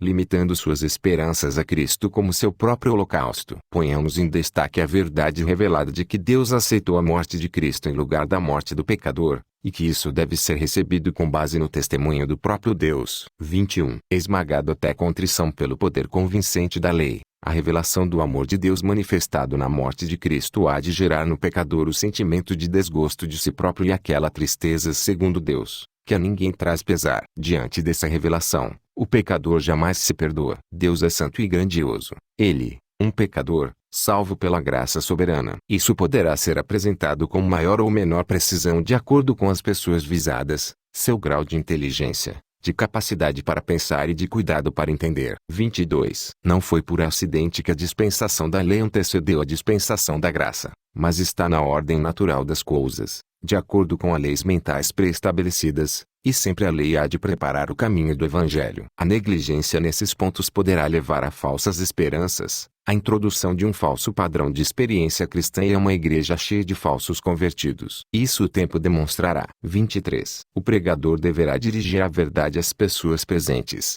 aplicando-a de modo tão pessoal que cada uma sinta que a mensagem é para ela. É como se tem dito muitas vezes de certo pregador: ele não prega, ele explica o que outros pregam, e parece que fala diretamente a mim. 24. Esse método prenderá a atenção e levará os ouvintes a perderem de vista a extensão do sermão. Ficarão cansados de ouvir se não sentirem interesse pessoal no que dizemos. Conseguir o interesse pessoal do ouvinte no que se diz é condição indispensável à sua conversão. Uma vez despertado o interesse pessoal, e mantida a atenção do ouvinte, dificilmente se queixará do tempo da pregação. Em quase todos os casos em que se reclama da demora do sermão, é porque não interessamos pessoalmente o ouvinte naquilo que dizemos. 25. Se deixamos de interessá-los pessoalmente, ou é porque não nos dirigimos pessoalmente ao ouvinte, ou porque nos falta unção e sinceridade, clareza e força, ou alguma outra coisa que devíamos possuir. O que é indispensável é fazermos com que sintam que tanto nós quanto Deus visamos a eles. 26. Não devemos pensar que basta a piedade sincera para nos dar êxito em ganhar almas. Essa é apenas uma das condições do sucesso. Há de haver também bom senso, há de haver sabedoria espiritual para adaptar os meios ao fim. Assunto, maneira, ordem, tempo e lugar. Todos precisam ser sabiamente ajustados ao fim que temos em vista. 27. Deus poderá, às vezes, converter almas por intermédio de homens que não são espirituais, quando possuem aquela sagacidade natural que os habilita a adaptar os meios a esse fim, mas a Bíblia nos apoia ao afirmarmos que esses são casos excepcionais. Sem essa sagacidade e adaptação dos meios ao fim, o homem espiritual deixará de ganhar almas para Cristo. 28. Os incrédulos necessitam de instrução de acordo com a medida da sua inteligência. Umas poucas verdades simples, quando sabiamente aplicadas e iluminadas pelo Espírito Santo, converterão crianças a Cristo. Eu disse sabiamente aplicadas, pois os meninos também são pecadores e necessitam da aplicação da lei, qual pedagogo, para conduzi-los até Cristo a fim de serem justificados pela fé. Verificar-se-á, mais cedo ou mais tarde, que algumas supostas conversões a Cristo são espúrias, pois houve omissão do trabalho preparatório da lei, e Cristo não foi abraçado como Salvador do pecado e da condenação. 29. Pecadores instruídos e cultos, que estão sem convicção e céticos de coração, precisam de muito mais extensa e completa aplicação da verdade. Os profissionais necessitam que a rede do Evangelho seja lançada toda em volta deles, sem haver nenhum buraco pelo qual possam escapar. Quando assim tratados, têm tanto maior probabilidade de se converterem, quanto maior for o grau da sua verdadeira inteligência. Tenho verificado que uma série de conferências dirigidas a advogados e adaptadas a seus modos de pensar e raciocinar, quase sempre pode convertê-los. 30. Para sermos bem-sucedidos em ganhar almas, precisamos ser observadores, estudar o caráter das pessoas, aplicar os fatos da experiência, da observação e da revelação às consciências de todas as classes. 31. É muito importante que sejam explicados os termos empregados. Antes da minha conversão, não ouvia inteligivelmente explicados os termos arrependimento, fé, novo nascimento, conversão. Arrependimento era descrito como sendo um sentimento. Fé era apresentada como ato ou estado intelectual e não como ato voluntário de confiança. Regeneração era uma mudança física da natureza, produzida pelo poder direto do Espírito Santo, ao invés de uma mudança voluntária do propósito fundamental da alma, produzida pela iluminação espiritual do Espírito Santo. Até mesmo a conversão era representada como obra do Espírito Santo de tal modo a ocultar a verdade de que é ato do próprio pecador, sob a influência do Espírito Santo. 32. Devemos insistir em que o arrependimento importa na renúncia voluntária e efetiva de todo pecado, que é mudança radical de atitude para com Deus. 33. A fé que salva é a confiança do coração em Cristo. Ela opera pelo amor, purifica o coração e vence o mundo. Não é fé salvadora aquela que não tiver esses atributos. 34. O pecador terá que exercer determinados atos mentais e precisa compreender quais são. O erro da filosofia mental apenas embaraça, e poderá ser um engano fatal para a alma. Muitas vezes os pecadores são encaminhados em pista errada. Insiste-se com eles para que sintam, ao invés de exercerem os atos requeridos da vontade. Antes da minha conversão, jamais recebi de alguém uma ideia inteligível dos atos mentais que Deus exigia de mim. 35. A capacidade do pecado em enganar as almas, torna-as excessivamente sujeitas à ilusão, por isso compete, a quem ensina, o dever de rebuscar as moitas e de procurar em todos os cantos e fendas onde haja a possibilidade de uma alma ter achado falso refúgio. Sejamos tão perseverantes e discriminadores que se torne impossível que o interessado venha a nutrir uma esperança falsa. 36. Não tenhamos receio de insistir. Não apliquemos, por falsa piedade, o esparadrapo onde houver necessidade da sonda. Não temamos desanimar o pecador convicto, fazendo-o voltar atrás, pelo fato de sondá-lo até ao fundo. Se o Espírito Santo estiver trabalhando nele, quanto mais esquadrinharmos e pesquisarmos, mais impossível se tornará para a alma voltar ou descansar no pecado. 37. Se quisermos salvar a alma, não poupemos a mão direita, o olho direito, ou qualquer ídolo querido. Cuidemos do abandono de toda forma de pecado. Insistamos na plena confissão do mal a todos que tiverem direito à confissão. Insistamos na plena restituição, até onde for possível, a todas as partes prejudicadas. Não fiquemos aquém dos ensinos expressos de Cristo nessa matéria. Seja quem for o pecador, façamo-lo compreender claramente que, se não abandonar tudo que tem, não pode ser discípulo de Cristo. É necessária a inteira e universal consagração a Deus de todos os poderes do corpo e da mente, de toda a propriedade, possessões, caráter e influência. Deve haver total abandono a Deus de todo o direito a si próprio ou a qualquer outra coisa, como condição de sua aceitação. 38. Compreendamos, e se possível façamos o pecador compreender, que tudo isso faz parte da verdadeira fé, do verdadeiro arrependimento, e que a real consagração abrange todos esses fatores. 39. Devemos lembrar constantemente ao pecador que é com Cristo pessoal que ele está tratando, que Deus em Cristo está buscando a sua reconciliação com ele, e que a condição dessa reconciliação é que o pecador submeta à sua vontade todo o seu ser a Deus, que não deixe para trás nenhum casco. 40. É importante assegurar-lhe que Deus nos deu a vida eterna, e essa vida está no seu Filho, que Cristo nos foi feito sabedoria, justiça, santificação e redenção, e que, do princípio ao fim, ele achará toda a sua salvação em Cristo. 41. Depois que o pecador recebe inteligentemente toda essa doutrina e o Cristo nela revelado, ele deve perseverar até o fim, e esta é a última condição da sua salvação. Eis aqui uma importante tarefa: impedir que o pecador venha a recair e assegurar sua permanente santificação e confirmação para a glória eterna. 42. Será o caso que o declínio espiritual dos conversos tão comum não indica um grave defeito nas mensagens do púlpito? Por que será que tantos conversos esperançosos, em poucos meses de aparente conversão, perdem o primeiro amor, perdem todo o fervor na religião, negligenciam o dever e continuam cristãos de nome, porém mundanos no espírito e na vida? 43. Um pregador realmente bem-sucedido deve não apenas ganhar almas para Cristo, mas também conservá-las. Deve conseguir não somente sua conversão, mas também sua permanente santificação. 44. Na Bíblia não há nada mais expressamente prometido nesta vida do que a santificação permanente.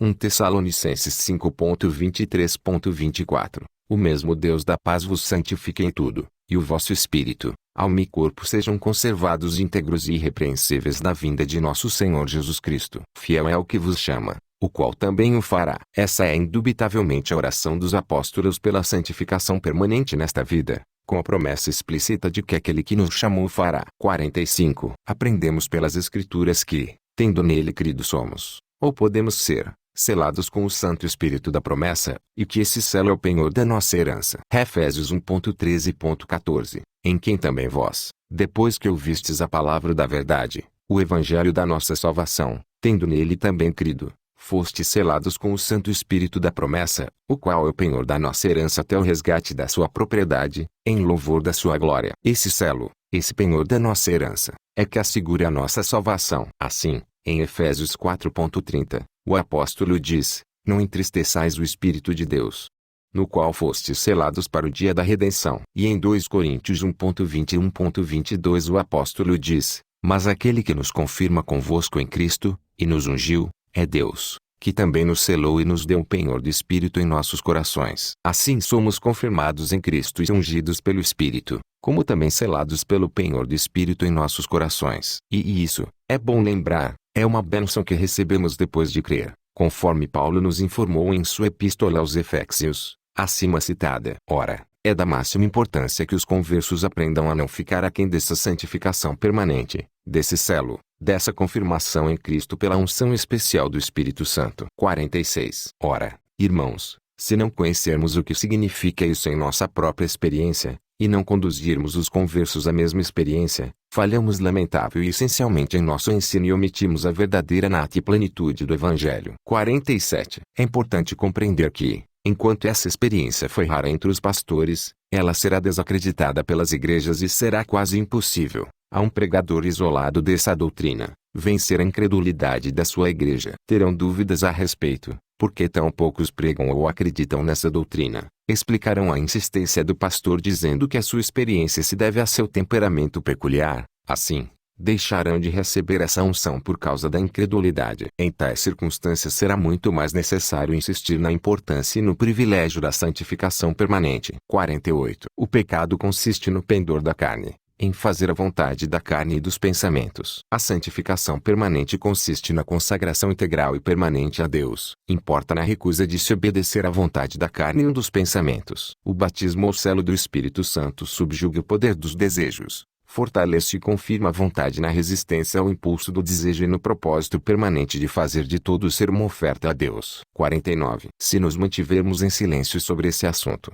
a inferência natural é que não cremos nele e, evidentemente, que o desconhecemos na experiência. Isso fatalmente será uma pedra de tropeço para a igreja. 50. Uma vez que esta é uma doutrina de inegável importância e claramente ensinada no Evangelho, sendo, com efeito, a banha e gordura do Evangelho, deixar de ensiná-la é despojá-lo da sua mais rica herança. 51. O testemunho da igreja, e, em grande parte, do ministério, sobre esse assunto, tem sido lamentavelmente falho. Essa herança tem sido retirada da igreja. Assim sendo, é de se estranhar que ela se desvie tão vergonhosamente. O testemunho de relativamente poucos, aqui e ali, que insistem nessa doutrina, é quase neutralizado pelo contra-testemunho ou silêncio culposo da grande massa das testemunhas de Cristo. 52. Meus queridos irmãos, são de tal modo amadurecidas as minhas convicções e profundos os meus sentimentos sobre esse assunto que não deve ocultar-lhes os meus receios, de que, em muitos casos, é a falta da experiência pessoal a razão desse grave defeito na pregação do Evangelho. Não digo isso para magoar, longe de mim tal desejo. Não é de admirar que muitos não tenham essa experiência. Muitas vezes a educação religiosa é deficiente. Os crentes são levados a desposar outro ponto de vista sobre o assunto. Causas várias têm contribuindo para criar uma predisposição contrária a essa doutrina bendita do Evangelho. Intelectualmente os crentes não têm crido nela, e, naturalmente, não têm recebido a Cristo em sua plenitude. Talvez essa doutrina tenha sido uma pedra de tropeço e rocha de escândalo. Porém, não permitamos que o preconceito vença. Lancemo-nos sobre Cristo mediante a aceitação presente, atual, dele como nossa sabedoria, justiça, santificação e redenção. Vejamos se ele não fará infinitamente mais do que tudo quanto pedimos ou pensamos. 53. Ninguém, seja crente ou incrédulo, deve ser deixado em paz enquanto tolerarem-se qualquer pecado. Se pudermos impedir, não devemos permitir que ninguém nutra esperanças do céu, enquanto estiver consentindo no pecado, seja ele qual for. Nossa constante exigência e persuasão devem ser: sede santos, porque Deus é santo. Sede perfeitos, como é perfeito o vosso Pai que está no céu. Lembremo-nos da maneira pela qual Cristo concluiu seu memorável sermão da montanha. Depois de ter exposto diante de seus ouvintes aquelas verdades terrivelmente perscrutadoras, e de ter exigido que fossem perfeitos como é perfeito o Pai no céu, termina assegurando-lhes que ninguém pode ser salvo sem receber e obedecer aos seus ensinos. Ao invés de tentarmos agradar o povo nos seus pecados, devemos continuamente procurar induzi-los a abandonar esses pecados. Irmãos, façamo-lo para que não sejam as nossas vestes contaminadas pelo seu sangue. Se seguirmos esse caminho e pregarmos constantemente com unção e poder, permanecendo na plenitude da doutrina de Cristo, poderemos esperar, com alegria, salvar tanto a nós mesmos como aos nossos ouvintes. Capítulo 8. Como vencer o pecado. Em todos os períodos do meu ministério tenho encontrado muitos cristãos professos em lamentável estado de escravidão ao mundo, à carne ou ao diabo, pois o apóstolo diz claramente: o pecado não terá domínio sobre vós, pois não estáis debaixo da lei, e, sim, da graça. Em toda a minha vida cristã tenho ficado penalizado ao encontrar tantos crentes vivendo na escravidão legalista descrita no capítulo 7 de Romanos, uma vida de pecar, de resolver reformar-se e de cair novamente. E o que é particularmente entristecedor, e mesmo motivo de angústia, é que muitos pastores e cristãos proeminentes dão instrução inteiramente errônea sobre o assunto de como vencer o pecado. A orientação que, lamentavelmente, costuma ser dada sobre esse assunto, resume-se nisto: trata os teus pecados um por um, resolve abster-te deles, luta contra eles, com oração e jejum se for preciso, até vencê-los. Dispõe firmemente a tua vontade contra uma recaída no pecado. Ora e luta. Resolve não fraquejar e persiste nisso até que formes o hábito da obediência e quebres todos os teus hábitos pecaminosos. É verdade que geralmente acrescentam, nessa luta, não deverás depender das tuas próprias forças, mas pedir o auxílio de Deus. Em uma palavra, grande parte do ensino, tanto do púlpito como da literatura evangélica, acaba dando nisto. A santificação é pelas obras, não pela fé. Noto que o Dr. Chalmers, nas suas preleções sobre Romanos, sustenta expressamente que a justificação é pela fé, mas a santificação é pelas obras. Há uns 25 anos, parece-me que um eminente professor de teologia da Nova Inglaterra sustentou praticamente a mesma doutrina. No início da minha vida cristã eu quase ia sendo enganado por uma das decisões do presidente Edwards, que consistia mais ou menos nisto: quando ele caía em algum pecado, reconstruía a sua evolução até descobrir a origem. Então lutava e orava com todas as forças contra esse pecado até subjugá-lo. Isso, como se vê, é dirigir a atenção ao ato patente do pecado, sua fonte ou ocasiões. Tomar a decisão e lutar contra o ato, fez-nos concentrar a atenção no pecado e sua fonte, desviando-a inteiramente de Cristo. É essencial esclarecermos o quanto antes que todos os esforços dessa natureza são inúteis e não raro resultam em desilusão. Em primeiro lugar, é perder de vista o que realmente constitui o pecado, e, em segundo, abandonar a única maneira viável de evitá-lo. Desse modo poderá ser dominado e evitado o ato ou hábito exterior, enquanto que aquilo que realmente constitui o pecado permanece intacto. O pecado não é externo e sim interno. Não é movimento muscular, nem mesmo a volição causadora da ação muscular. Não é um sentimento ou desejo involuntário. É um ato ou estado voluntário da mente. O pecado é nada menos do que aquela escolha voluntária e fundamental.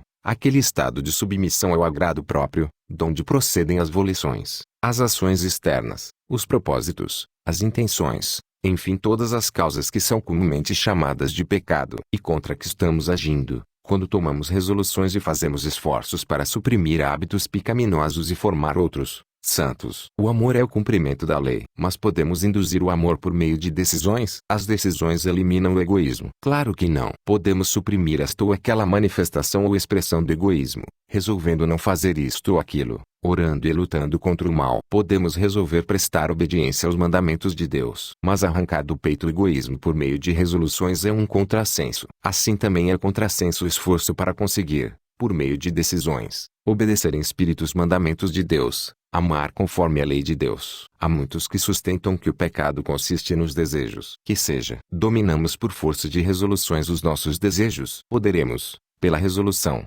deixar de satisfazer determinado desejo. Poderemos fazer ainda mais, abstendo-nos de satisfazer o desejo em sua manifestação exterior. Isso, porém, não é assegurar o amor de Deus, que é o que constitui a obediência. Se nos tornássemos anacoretas, emparedando-nos em uma cela e crucificando todos os nossos desejos e apetites no que se refere à sua satisfação, apenas teríamos evitado certas formas de pecado, porém a raiz que realmente constitui o pecado não seria tocada. Nossa resolução não assegura o amor, a única verdadeira obediência a Deus. Todo nosso batalhar contra a manifestação exterior do pecado à força das resoluções, apenas acabam tornando-nos em sepulcros caiados. É inútil lutar contra o desejo, há poder de resoluções, pois tudo isso, por mais bem-sucedido que seja o esforço para reprimir o pecado, quer na vida exterior quer no desejo interior, acabará em desilusão, pois a poder de resolução não podemos amar. Todos os esforços dessa natureza para vencer o pecado são inúteis, e ainda em desacordo com a Bíblia. Esta ensina expressamente que o pecado é vencido pela fé em Cristo. Ele é o caminho,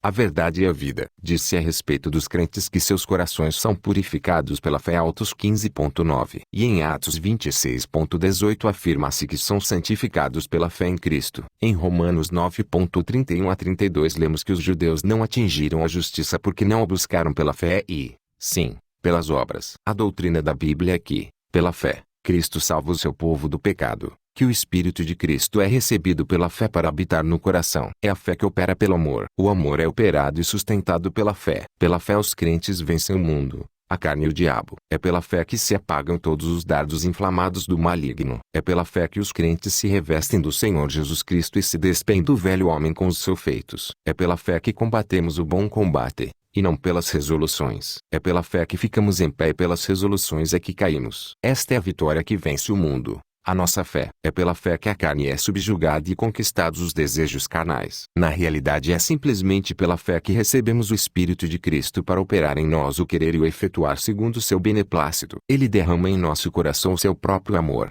acendendo assim o nosso. Toda a vitória sobre o pecado vem pela fé em Cristo. E quando o pensamento se desvia de Cristo para as resoluções e as lutas contra o pecado, quer tenhamos consciência disso ou não, estamos agindo com nossas próprias forças, rejeitando o socorro de Cristo. Estamos sob uma perigosa ilusão. Nada, senão a vida e energia do Espírito de Cristo dentro de nós, pode salvar-nos do pecado. E a confiança é a condição uniforme e universal da operação dessa energia salvadora dentro de nós. Até quando esse fato continuará sendo ignorado, pelo menos na prática, pelos ensinadores da religião, até que profundidade vai a raiz da presunção da justiça própria e da autodependência no coração do homem? É tão profunda que esta é uma das lições que o coração do homem mais custa aprender. Renunciar à amo-dependência e confiar inteiramente em Cristo. Quando abrirmos a porta para a confiança absoluta, Ele entrará e fará conosco e em nós a sua morada. Inundamo-nos do seu amor. Ele faz toda a nossa alma reviver para senti-lo.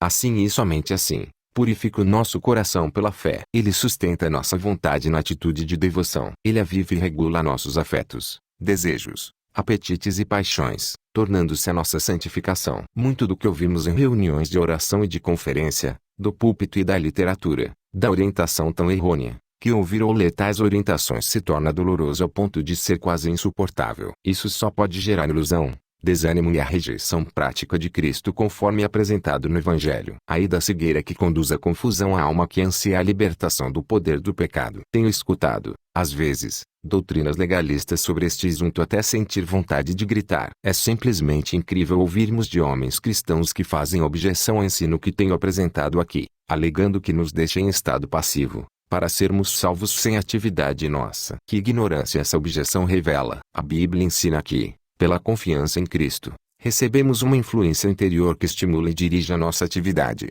que pela fé recebemos sua influência purificadora no recôndito do nosso ser, que através da sua verdade revelada diretamente à alma, Ele vivifica todo o nosso ser interior para ter a atitude de amor e obediência, e é esse o caminho, não havendo outro caminho prático, para vencermos o pecado. Mas alguém poderá perguntar, não nos exorta o apóstolo assim: desenvolvei a vossa salvação com temor e tremor, porque Deus é quem efetua em vós tanto o querer como o realizar, segundo a sua boa vontade. Então isso não é uma exortação para fazermos aquilo que nesse artigo estás condenando? De maneira alguma. No verso 12 de Filipenses 2, Paulo diz, assim, pois, amados meus, como sempre obedecestes, não só na minha presença, porém muito mais agora na minha ausência, desenvolvei a vossa salvação com temor e tremor, porque Deus é quem efetua em vós tanto o querer como o realizar, segundo a sua boa vontade. Não há aqui nenhuma exortação a trabalhar por força de resolução, mas sim por meio da operação interior de Deus. Paulo os tinha ensinado, quando estava presente com eles. Agora,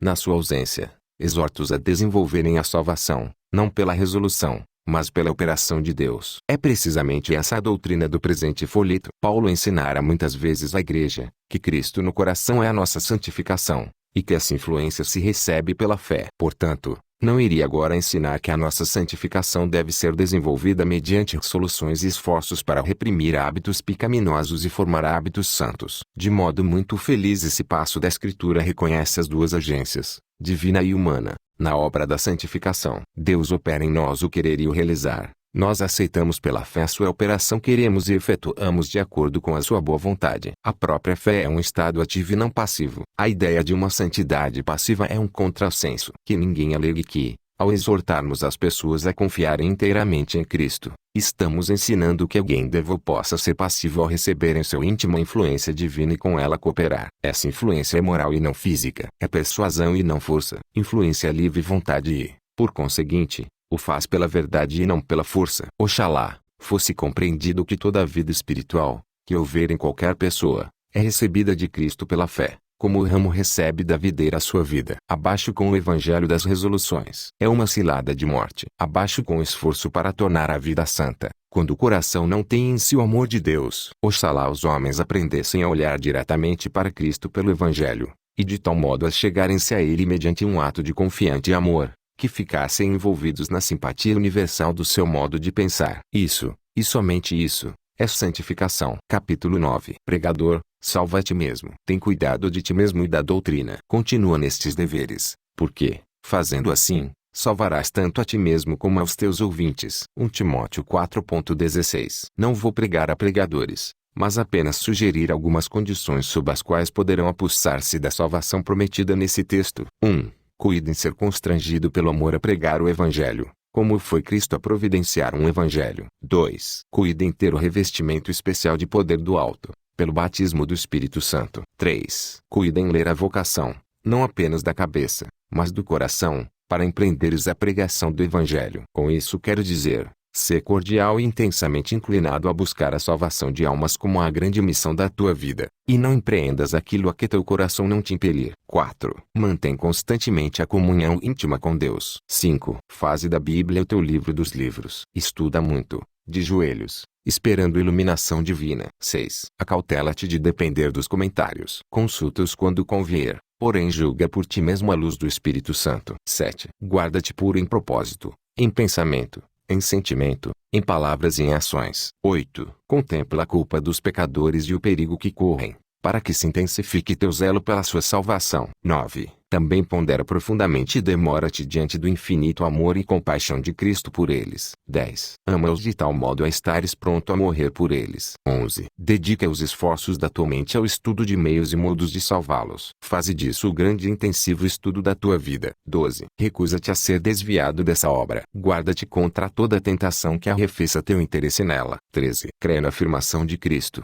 de que Ele está contigo nessa obra sempre e em todo lugar, para dar-te todo o auxílio necessário. 14. O que ganha almas é sábio, e se algum de vós necessita de sabedoria, peça a Deus, que a todos dá liberalmente, e nada lhes impropera, e ser-lhe-á concedida. Peça-a, porém, com fé. Lembra-te, portanto, que tens a obrigação de possuir a sabedoria que ganhará almas para Cristo. 15. Sendo chamado por Deus para a obra, faze dessa tua vocação o argumento constante junto a Deus, para dele obteres tudo o que precisares para a execução da obra. 16. Sê diligente e laborioso, a tempo e fora de tempo. 17. Conversa muito com todas as classes dos teus ouvintes sobre a questão da salvação, a fim de compreenderes suas opiniões, erros e necessidades. Verifica seus preconceitos, sua ignorância, seu humor, seus hábitos e tudo mais que precisares saber a fim de adaptares tua instrução às suas necessidades. 18. Cuide em que teus próprios hábitos sejam corretos em todo sentido, que sejas temperado em todas as coisas, livre da mancha ou odor do fumo, do álcool, das drogas, de tudo que terias motivo para envergonhar-te que sirva de tropeço a outros. 19. Não sejas de mente leviana, antes põe o Senhor continuamente diante de ti. 20. Controla bem tua língua e não te des a conversas frívolas e sem proveito. 21. Deixa sempre que o povo observe que o tratas com a mais absoluta seriedade tanto no púlpito como fora dele, e não permitas que o convívio diário com as pessoas neutralize tua mensagem no domingo. 22. Resolve nada saber entre teu povo senão a Jesus e este crucificado, e deixa claro que, na qualidade de embaixador de Cristo, teus negócios com eles dizem respeito inteiramente à salvação da alma. 23. Tem cuidado de ensiná-los não só por preceito mas também pelo exemplo. Pratica tu mesmo o que pregas. 24. Tem cuidado especial no relacionamento com o sexo feminino, a fim de jamais levantares pensamento ou desconfiança da menor impureza em ti mesmo. 25. Vigia os teus pontos fracos. Se fores por natureza dado à jovialidade e brincadeiras, vigia ocasiões de falha nesse setor. 26. Se fores por natureza carrancudo e insociável, vigia contra o mau humor e a insociabilidade. 27. Evita toda afetação e fingimento. Sê aquilo que professas ser, e não serás tentado a fazer de conta. 28. Que a simplicidade, a sinceridade e a correção cristã assinalem toda a tua vida. 29. Passa muito tempo, diariamente pela manhã e à noite, em oração e comunhão direta com Deus. Isso te trará poder para a salvação. Não há erudição nem estudo que compense a perda dessa comunhão. Se deixares de manter comunhão com Deus, te enfraquecerás e serás como qualquer outro homem. 30. Acautela-te do erro que afirma não haver participação do homem na regeneração nem, por conseguinte, ligação entre esta participação e o resultado final, ou seja, a regeneração da alma. 31. Compreende que a regeneração é uma transformação também moral e, portanto, voluntária. 32. Compreende que o Evangelho se destina a transformar o coração dos homens, e, apresentando-o sabiamente, Podes contar com a cooperação eficiente do Espírito Santo. 33. Na escolha e no tratamento dos textos para teus sermões, procura sempre a orientação direta do Espírito Santo. 34. Que todos os teus sermões sejam do coração e não apenas da cabeça. 35. Prega a base da experiência, e não por ouvires dizer, nem apenas pela leitura e estudo. 36. Apresenta sempre o assunto que o Espírito Santo põe no teu coração para a ocasião. Lança a mão dos pontos que o Espírito apresentar à tua mente, e apresenta-os tão diretamente quanto possível à congregação. 37. Entrega-te a oração sempre que fores pregar, e vai do aposento para o púlpito com os gemidos íntimos do Espírito procurando expressão nos teus lábios. 38. A tua mente deve estar plenamente imbuída do assunto, de maneira que este esteja procurando expressão. Abra a boca e deixa as palavras saírem como torrente. 39. Vê que não esteja sobre ti o temor do homem que arma um laço. Deixa o povo compreender que temes muito a Deus para temê-los. 40. Não deixes nunca que a tua popularidade com o povo tenha influência sobre a tua pregação. 41. Não deixes nunca que a questão de salário te detenha de declarar todo o conselho de Deus, quer ouçam quer deixem de ouvir. 42. Não contemporizes, para não acontecer perderes a confiança do povo e assim falhares em salvá-los. Eles não poderão respeitar-te integralmente como embaixador de Cristo, se perceberem que te falta coragem para cumprires o teu dever. 43. Cuida em te recomendar a consciência de todo homem, na presença de Deus. 44. Não sejas cobiçoso de torpe ganância. 45. Evita toda aparência de vaidade. 46. Inspira o respeito do povo pela tua sinceridade e sabedoria espiritual. 47. Não deixes em de longe que imaginem que possas ser influenciado na pregação por questões de salário maior, menor ou nenhum. 48. Não dês a impressão de que aprecias uma boa mesa e gostas de ser convidado para jantar, pois isso será um laço para ti e uma pedra de tropeço para eles. 49. Subjuga o teu corpo, para que, tendo pregado outros, não venhas tu mesmo a ser desqualificado. 50. Vela pelas almas, como quem deve prestar contas a Deus. 51. Sê diligente no estudo, e instrui cabalmente o povo em tudo que é essencial à salvação. 52. Jamais bajules os ricos. 53. Sê particularmente atencioso às necessidades e à instrução dos pobres. 54. Não te deixes levar à transigência com o pecado pelo suborno de festas beneficentes. 55. Não te deixes tratar publicamente como um mendigo,